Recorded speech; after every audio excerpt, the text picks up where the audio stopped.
오늘 주의 말씀이 여러분을 회복하는 말씀 되시기를 주 예수 이름 축복합니다. 아멘. 오늘날 뉴스를 보면 참 가슴이 아프지요. 부모와 자식이 서로 원수가 되고 돈과 사랑과 가문의 명예를 두고 싸우며 깨어지는 모습을 참 매체를 통해서 봅니다. 제가 알고 있는 것보다 여러분이 알고 있는 상식적인 부분들이 더 많겠죠. 저는 그저 뉴스를 보거나 기사를 보는 따름이지만 현실에서 살아가는 여러분들은 저보다 정보가 더 많을 겁니다. 산산이 깨어진 가정들 얼마나 많은지 모릅니다. 또 깨어지고 있지만 아직 드러나지 않는 가정도 참 많습니다. 참 이에 대해서 한 기자가 어떤 사설하는 사람이 유머로서 오늘날 가정을 이렇게 표현하고 있는데요. 특히 어버이일 주일을 맞이해서 어버이에 대해서 어버이가 되는 과정 그리고 부부가 되는 가정이 얼마나 힘든 과정들이 얼마나 힘든지를 표현하고 나는 글을 보아서 제가 한번 인용하고자 합니다. 잠자는 모습을 가지고 이렇게 표현했더라고요. 20대와 30대 부부가 잠을 자면 어떻게 잡니까? 서로 팔베기를 해주며 잡니다. 요즘은 팔 아프다고 이렇게 빨리 이렇게 내려치기도 하지만 팔베기를 해준대요. 40대가 되면 천장을 보고 나란히 잔답니다. 저도 경험이 있습니다. 천장을 보고 나란히 잔다. 50대가 되면 등 돌리고 잔다. 60대가 되면 저는 아직 60대가 안 되기 때문에 모르겠지만 각방에서 따로 잔다고 합니다. 각방에 따로 잔다. 근데 70대가 되면 어디서 자는지도 모른다 라고 합니다. 어디서 저희 부모님 보면 그런 것 같아요. 저희 아버지가 거실에서 나오시고 어머니는 방에서 나오셨는데 잘 잤어? 이게 끝이 참 안타깝죠. 깨어진 가정을 그냥 휘어화해서 얘기한 것이지만 대화가 사라지고 그렇게 사랑스러웠던 그 모습들이 사라지는 것이 참물로 우리의 가정의 모습이 아닌가 싶습니다. 우리의 가정들은 어떻게 해서 산산이 깨어지는 걸까요? 그리고 어떻게 해서 회복의 길을 걷게 될까요? 우리는 또 영적 가족으로서 그리스도 안에서 어떻게 하면 하나님의 회복하심을 경험하며 살게 될까요? 오늘 한 과부 된 어머니의 독자를 잃어버린 그 모습을 통해서 우리가 어떻게 하나님을 통해 구원받고 회복하는지를 경험하시길 소망합니다. 아멘. 오늘 보면 한 가정이 완전히 산산이 깨어지는 장면이 나옵니다. 이 가정이 깨어진 이유를 자세히 추적해 보면 이렇습니다. 나인한 성에 살았대요. 나인한 성. 나인한 성에 들어갈 때는 사실상 과부로서 들어가지 않았던 것 같아요. 이 지역은 수넴 지역과 가까운데요. 그쪽은 비아 마리아라는 길이 있는 큰 해변길인데요. 비아라는 것이 원래 길이라는 의미입니다. 그래서 해변길을 통해서 수많은 무역이 일어나는 곳이 수넴 지역인데요. 이쪽에서 수많은 경제 부흥이 일어나서 지중해 바다를 거치고 엄청난 부흥이 일어나며 이집트로 내려가는 엄청난 거대한 길입니다. 그래서 사람들이 돈을 버는 장소와 또 사는 장소가 좀 다르잖아요. 여러분 외국에 보면 그런 게 많아요. 마트가 있고 뭐 산업 단지가 있지만 사람들이 모여 사는 집은 또 달라요. 지역이 또 다릅니다. 그 부유함을 얻은 사람들이 부자가 되면 그 돈을 가지고 조금 산업지에서 떨어진 조용한 도시에서 사는 겁니다. 이 나인성이 그런 지역입니다. 그래서 어느 정도 부유했던 것 같아요. 행복하게 살았던 것 같아요. 남편과 아내가 참 그곳에서 부유함을 얻어서 행복하게 집을 꾸리며 가정을 꾸리며 살고 있는데 한 가지 안타까운 일이 뭐냐면 자녀가 잘 생기지 않았다는 겁니다. 그래서 어떻게 할 수 있냐면 다 자녀 사회입니다. 이 시대는. 그런데 독자라잖아요. 아이가 한 명밖에 없다고 하잖아요. 그렇다면 많은 사람들 통해 많은 자녀를 낳는 것이 그 당시의 축복이었고 뭐 첩을 통해듯이 무엇을 통해듯이 자녀를 많이 낳는 것이 목적인데 이 사람은 자기 아내 한 사람을 두고 아이를 갖기 위해서 부단히 노력했던 것 같습니다. 드디어 하나님의 은혜로 말미암아서 자녀 한 명이 생긴 거죠. 그리고 이 자녀를 키우기 위해서 부단히 노력하며 살았던 것 같습니다. 그래서 이제는 하나님이 주신 축복의 자녀를 얻고 우리는 행복한 가정이 되며 우리는 부모로서 이곳에서 자녀들에게 아름다운 환경을 누리며 살게 해주면 좀 좋겠다라며 부모의 부푼 꿈을 가지고 살았습니다. 그런데 어느 날 아버지가 벼랑간 돌아가십니다. 여러분, 아버지가 그 고대 사회에서는 남자, 특히 아버지의 권력은 엄청납니다. 모든 물질과 직업, 그 사람과 인간관계를 다 아우르고 있는 사람이 남자입니다. 또 남편이에요. 근데 이 아버지 또 남편이 죽으면 어떻게 되느냐? 그냥 빚더미에 내려앉고 맙니다. 그 당시에 모든 물건의 계약서나 이런 모든 것들이 다 남자가 관리하고 있었기 때문에, 여자들이 재산을 관리하지 않았기 때문에 남자가 죽으면요, 난 당신하고 계약한 적이 없어 라고 하며 오리발 내미는 사람들이 엄청나게 생깁니다. 그러므로 말미암아 송두리째 재산이 빌려준 돈을 받을 수 없이 다 망해버리는 거예요. 그러면 이 어머니로서, 혼자 된 과부된 어머니로서 할 수 있는 길이 뭐냐면 남의 집 빨래 하는 일입니다. 아니면 아기를 돌보는 일이에요. 근데 자기 아기도 키우면서 혼자 된 이 어머니가 그 고대 사회에서 살아간다는 것은 비참합니다. 그래서 사람들이, 보통 여인들이 자기 몸을 돈으로 매수하여서 벌어먹고 사는 일들이 많이 생기는 겁니다. 안타까운 일이죠. 그러나 이 부모는 그렇게 부끄럽게 살고 싶지는 않았던 것 같아요. 악착같이 돈을 모으며 자녀를 위해서 희생하고 살았던 것 같습니다. 그래서 겨우 이 아이가 청년이 될 때까지 키웠습니다. 여기서 청년이라고 표현되고 있는 부분들이 참 우리가 기가 막힌 부분인데요. 원래 아이들이 12살이 되거나 16살 정도 되면, 좀 소년이 되면 장가를 보냅니다. 결혼을 시켜요. 그런데 너무나 가난하고 어려웠던지 이 아이를 일찍 결혼시킬 수 있는 지참감이 없었던 겁니다. 부모는 남의 집 빨래를 하거나 어린 아기를 보면서 여러 가지 어려운 일을 해가면서 정말 겨우겨우 먹고 살면서 자식에게 결혼시킬 지참감이 없어서 눈물 흘리며 살았던 것 같아요. 그렇게 고통의 나날을 보냈던 부모의 심정입니다. 참, 오늘날 우리의 부모도 그렇지 않습니까? 여러분도 그렇지 않습니까? 왜 돈 법니까?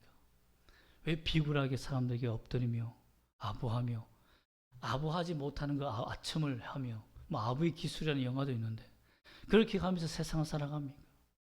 시간 내가며, 자식 때문에 아닙니까? 내 가정을 돌보아 보겠다는, 그 잠 못 자며 연구하고 공부하고 또 키워보기 위해서 애쓰지 않습니까? 왜 그렇습니까? 우리의 가정을 행복하게 만들기 위해서 아닙니까? 그러나 천재지변처럼 갑자기 찾아온 쓰나미처럼 재앙이 찾아올 때는요, 우리 인간이 막을 수 있는 길이 없어요. 여러분, 한번 가정이 산산이 깨어져 본 경험이 있는 사람들은 아실 겁니다. 그 가정이 회복하는 것이 얼마나 어려운지를. 저는 그런 상담을 들으면서 참 지금도 가슴이 찡합니다.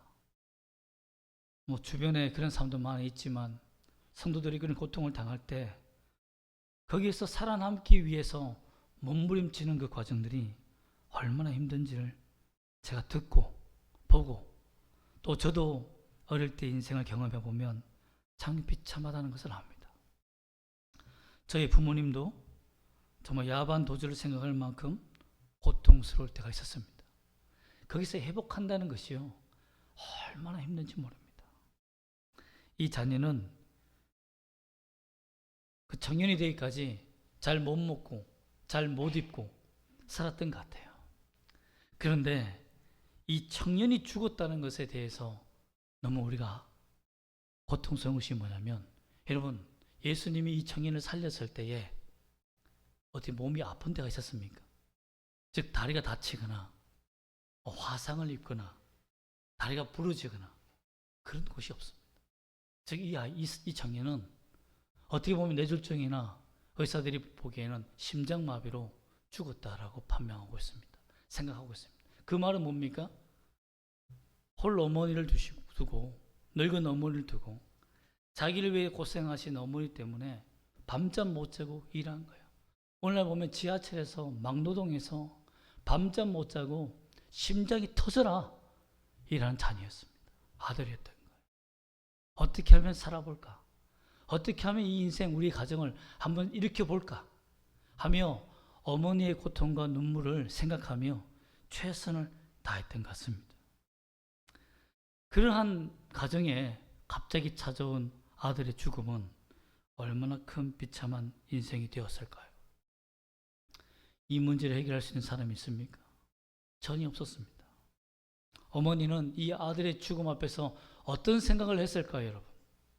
하나님이 주신 아들이라 생각했고, 남편과 함께 처음 이곳에 정착했을 때는 나인, 기쁨, 행복이라는 이름을 가진 이 도시에서 행복을 꿈꿨는데, 오히려 그 도시가 자기에게 죽음과 절망과 파멸을 갖다 주며 산산이 깨어지게 만든 고통을 갖다 준 도시라는 것을 알 때 얼마나 고통스럽겠습니까? 제가 만약에 이 순간에 이 여인이었다면 하나님을 원망하지 않고 견딜 수 있었다 장담 못할 것 같아요. 어마어마한 아픔이 있었을 것입니다. 여러분도요, 오늘날 그럽니다. 남편이 죽는 것에 대해서는 그냥 며칠 울고 끝입니다. 그러나 자녀가 죽는 일에 대해서는 여러분 평생의 가슴에 못이 박힙니다. 잊을 수가 없습니다. 여러분 생각해 보세요. 그런 자녀를 잃어버린 부모의 가슴을 여러분 경험해 본 적이 있습니까? 평생 그 가슴에 안고 울며 그 생각하는 그 마음이 저한테 눈물로 호소하는 그 부모의 그 상담이 지금도 생각납니다. 1시간이고 2시간이고 눈물이 묻지 못하고 상담을 못했던 적이 생각이 나는데요. 여러분 그렇습니다. 부모는 자식을 잃어버리면 정말 죄인이 돼, 평생 죄인이 되는 겁니다. 여러분 그렇게 부모가 자식을 생각해요.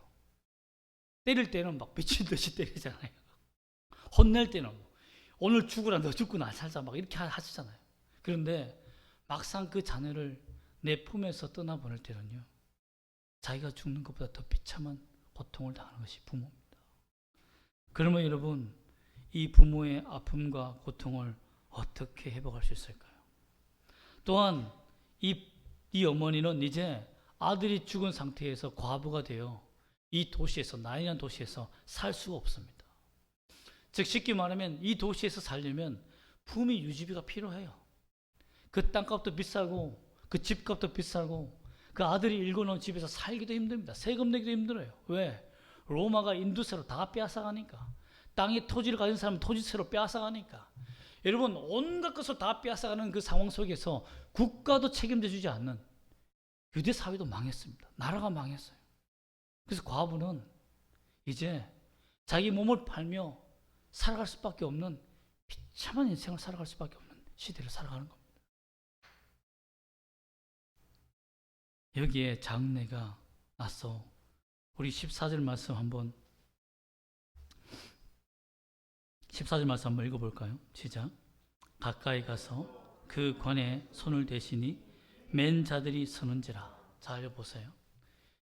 죽음의 관이 이제 사람들과 함께 맨 사람들이 나아갑니다. 즉 이 가정은 오늘 이 장례식 끝으로 파멸의 길을 걸을 수밖에 없는 길을 가고 있었다라는 겁니다.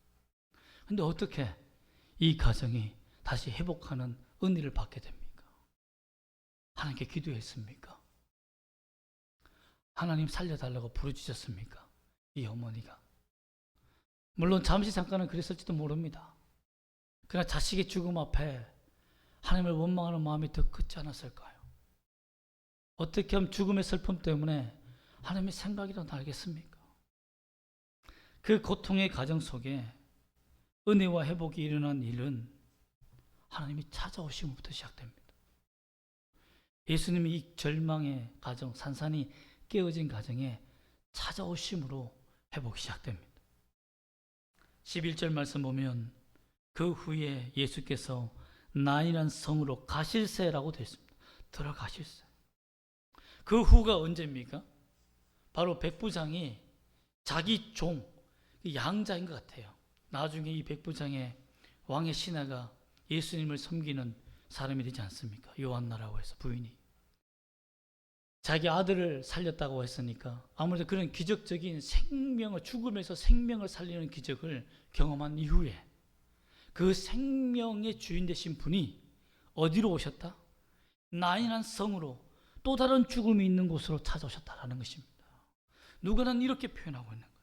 즉 이것은 우리를 통해서 무엇을 알기를 원합니까? 산산이 깨어진 가정, 회복할 수 없는 인생들아, 주님이 너희 인생에 걸어오셔야 살 수 있다. 너희가 살 수 있는 유일한 길은 내 의지와 힘이 아니다. 자기 힘으로 인생과 행복을 이끌었던 자를 보라. 죽음으로 그의 인생이 끝이 났다. 인간이 막을 수 있는 쓰나미 같은 재앙은 없다. 주님이 도우셔야 한다는 것을 성경은 경고하고 있는 것입니다. 여러분, 예수님께서 생명의 주인으로 이 집에 찾아오셨을 때에 그게 하신 것이 무엇입니까? 13절 말씀을 한번 먼저 읽어볼까요? 13절 말씀 시작. 주께서 과부를 보시고 불쌍히 여기사 울지 말라 하시고. 참, 여기에서 보면요, 가정이 회복되기 위해서, 우리 인생이 회복되기 위해서, 우리가 부모로서의 자격이 회복되고 우리 자녀로서 온전한 자녀로서의 삶을 회복하기 위해서는 주님이 절실히 필요한데, 어떤 주님이 필요하느냐? 내 절망의 인생에 가까이 오셔서 손을 대시는 주님이 필요하다는 거예요. 예수님이 내 인생 한번 만져주는 것이 필요하다는 거예요. 죽음을 누가 이길 수 있겠습니까? 아무도 이길 수 없습니다. 예수님께서 불쌍히 여기시는 것이 필요하다는 겁니다.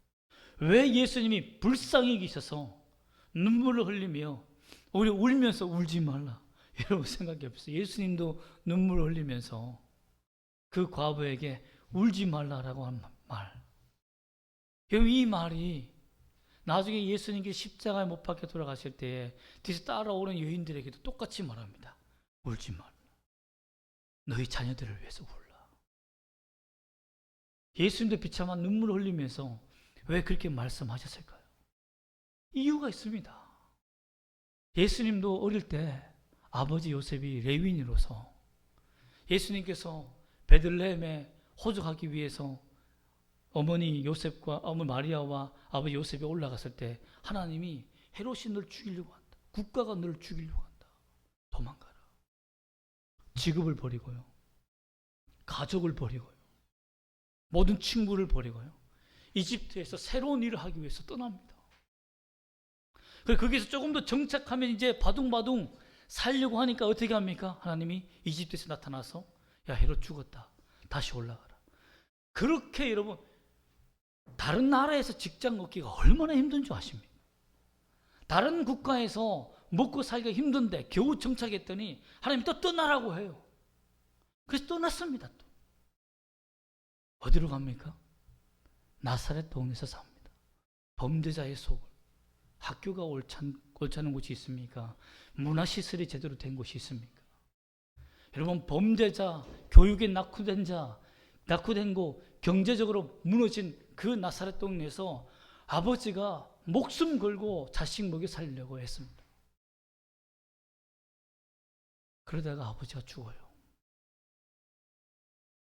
일찍 돌아가십니다. 아버지 기술을 배웠던 예수님이 사실 레위인이잖아요. 레위인이 무슨 일이 있습니까, 여러분? 제사장밖에 할 일이 없었어요. 성전 지키고 돌보는 일밖에 못하는 자가 목수일, 여러분 기술지가 아닙니다. 그렇게 해서 성공했습니다. 어느 정도. 그러나 예수님이 어린 나이부터 어릴 때 아버지가 돌아가시고 홀로 어머니 밑에서 클 때까지 마리아는 어떤 일을 했겠습니까? 아버지를, 남편을 잃어버린 그 예수님, 또 마리아, 아버지를 잃어버린 그 예수님, 어떻게 살았을까요? 나사렛에서. 그 마리아는 차마 말에 담지도 못할 일들을 하며 살았을 겁니다. 정말 비참하게 살았을 거예요. 예수를 먹이기 위해, 살리기 위해 자기 인생 전부를 드렸을 겁니다.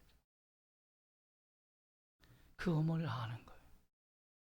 그 어머니의 험준한 손과 다 터버린 손과 사람들에게 모욕당하며 비난당하며 조롱당하며 강도에게 돈 뺏기며 범죄자에게 협박당하며 여러분 빚더미에 내려앉아 고통당하는 그 어머니 눈물을 왜 아들이 못 보았을까요? 다 보았을 겁니다. 그 예수님은 청년이 되어 자기가 목수 일을 하며 어머니를 먹여 살리고자 할 때 최선을 다했을 겁니다. 근데 그 아들이 죽는 거예요. 곧 몇 년 뒤에. 그 과부의 모습을 보니까 자기 가족이 딱 생각나는 거예요. 자기 어머니와 자기 인생이. 여러분 그러니 예수님이 왜 눈물을 흘리지 않겠습니까? 왜 공감이 생기지 않겠습니까? 그 인생의 죽음을 보고 자기 인생과 너무 똑같은 사람을 만난 거예요. 내가 앞으로 어머니를 두고 가야 되는데 이런 아픔과 어머니의 고생과 어머니의 사랑에 효도할 수 있는 자녀가 없는 그 비참한 인생의 모습을 보니 예수님도 발걸음을 지나갈 수 없었던 거죠. 그래서 백부장을 살리신 이후에 그렇게 고통당하고 내가 아니면 전능하신 하나님이 아니면 도저히 기쁨과 행복을 누릴 수 없는 그 가정에 주님이 고의적으로 찾아가신 거예요. 그래서 주님이 그 관에 손을 대시며 불쌍히 여기서 먼저 말씀하시기를 울지 말라 하신 겁니다. 내가 왔다. 내가 왔지 않느냐. 여러분 하나님은 우리의 마음 깊은 것을 다 아십니다. 우리의 가정의 모든 상처난 부분들을 다 아세요.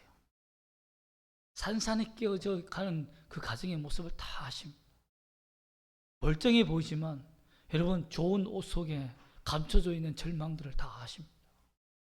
그 고통을 알아요. 사람은 멋있는 차, 멋있는 집, 멋있는 옷, 좋은 학력, 지식을 가지면 정말 부럽다는 생각으로 살아가지만 그 속에 감춰져 있는 절망 아무도 모릅니다. 그 비참함 아무도 몰라요. 그러나 주님은 아십니다. 주님의 긍휼의 손길을 여러분 간절히 바라보시기를 소망합니다. 여러분 우리 아픔을 아신 주께서 이들에게 나와서 하신 14절의 행동이 무엇입니까? 한번 읽어볼까요? 시작. 가까이 가서 그 관에 손을 대시니 맨 자들이 서는지라. 예수께서 이르시되 청년아 내가 네게 말하노니 일어나라 하시매. 여러분 일어나라 하시매. 관을 멈춰 세웠어요. 상의를 멈춰 세웠습니다. 죽음의 절망으로 떨어지는 낭떠러지 끝에서 주님이 막으신 거예요. 정말 브레이크 없이 브레이크가 고장나서 낭떠러 떨어진 차량을 정말 슈퍼맨이 막은 것처럼 막아주신 겁니다. 이제 더 이상 절망하지 말고 일어서라. 내가 왔다. 내가 너희를 구원하기 위해서 이 땅에 왔다는 거예요.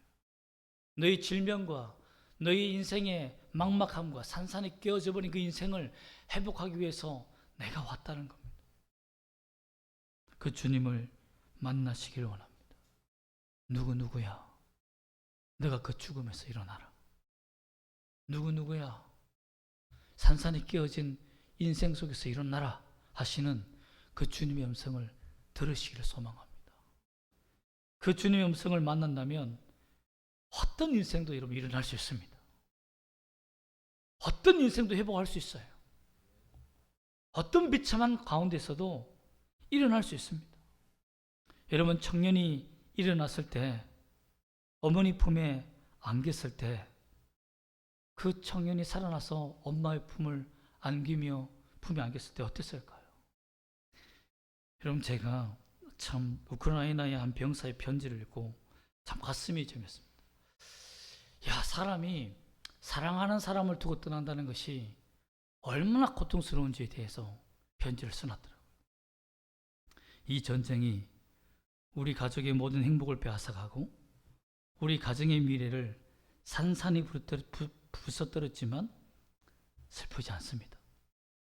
그동안 살아서 총을 들고 내가 당신들을 지키고 사랑할 수 있었기 때문이었습니다. 그러나 지금 가슴이 깨어질 듯 아픈 것은 더 이상 당신들을 사랑할 수 없다는 것 때문입니다. 지킬 수 없다는 거죠. 그럼에도 불구하고 감사할 것은 한 가지, 나의 희생이 반드시 평화라는 가장 큰 선물을 태어날 아이와 당신들에게 줄 수 있다는 확신 때문입니다.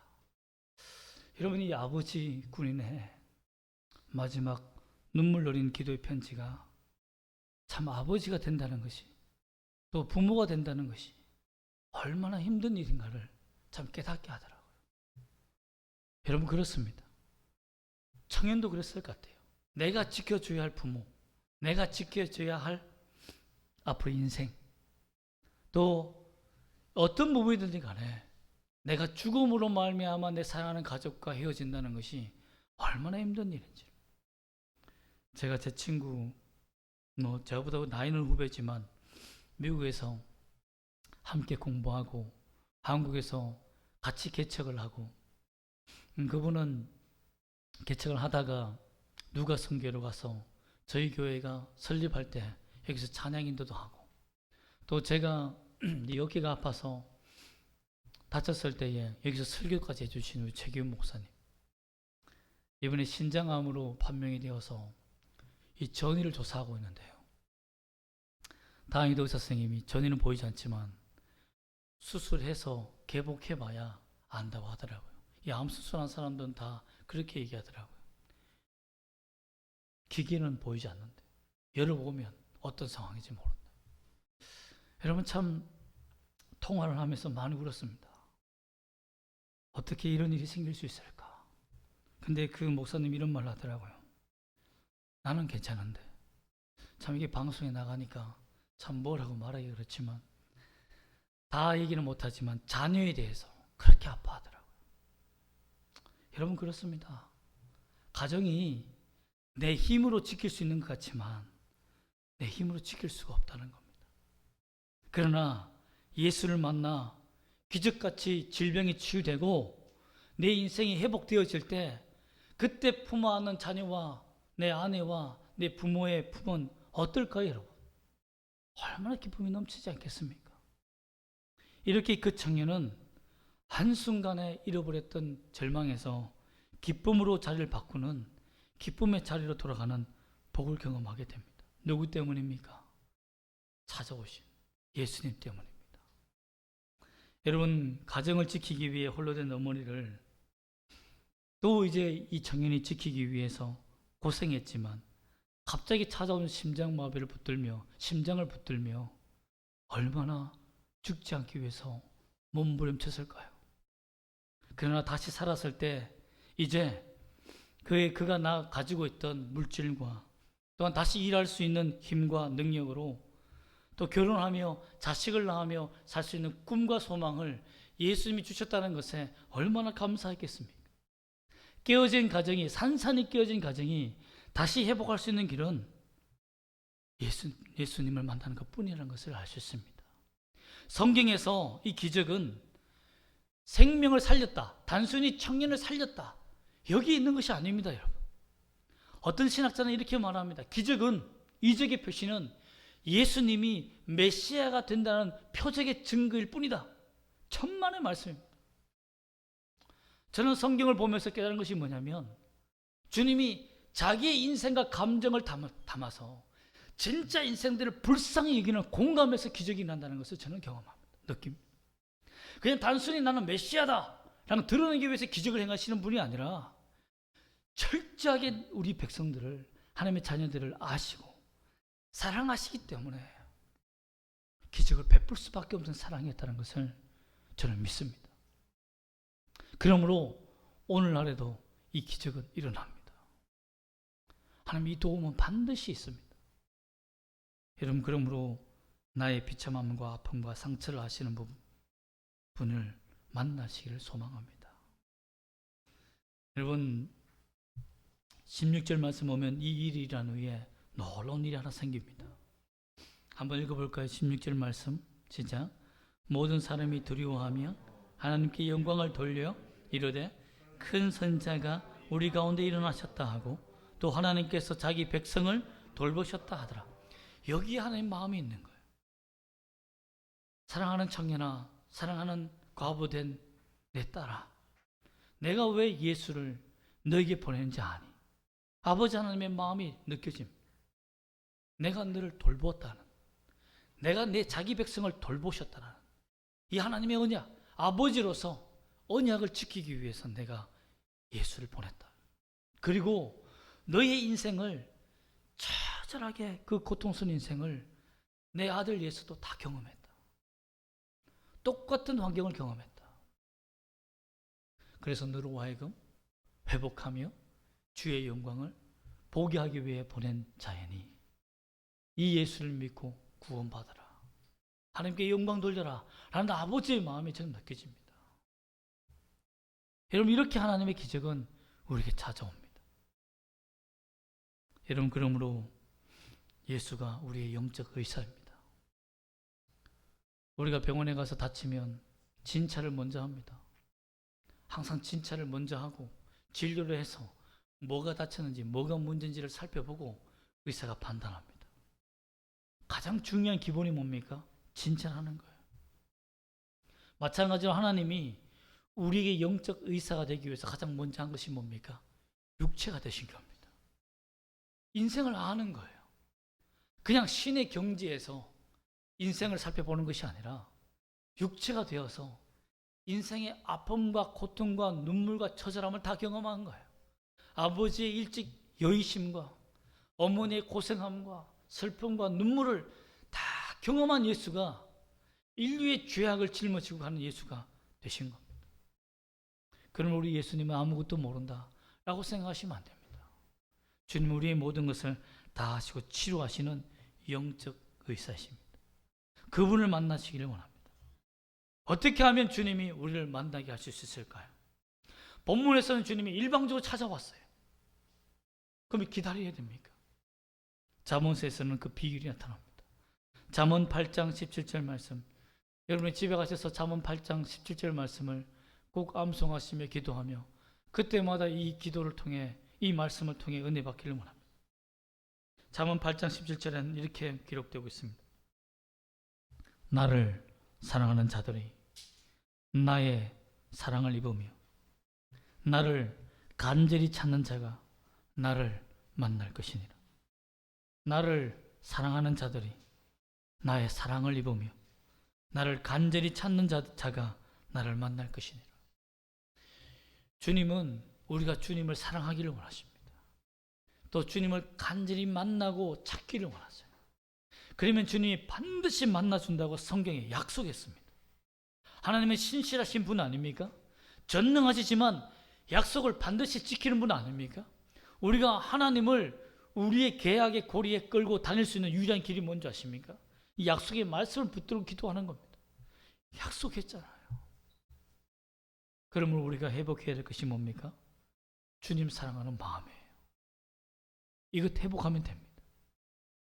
주님을 간절히 찾을 수 있는 간절함, 이걸 회복하면 되는 거예요.